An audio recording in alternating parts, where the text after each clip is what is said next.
I'm backstage at the 2017 Digital Agenda Impact Awards, backed by the Nominate Trust. Now, these awards look to recognize 12 of the most outstanding tech for good products, services, and inventions that demonstrate meaningful impact. The winners were chosen out of 200 entries spanning 3 overarching categories: people, places, and business. Let's hear from some of the founders.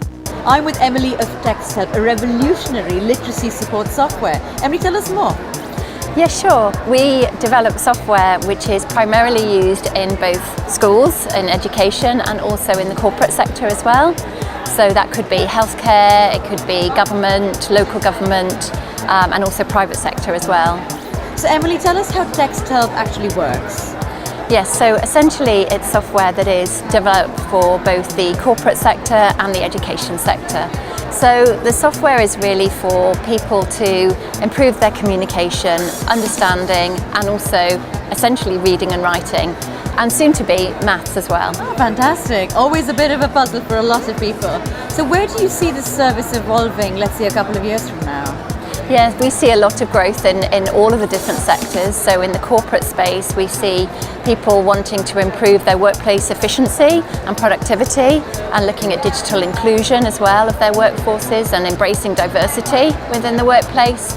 On the education side, we see a lot of growth in a number of regions, really looking at how children are learning, and learning analytics, artificial intelligence, and how we can use that within the classroom to improve student outcomes.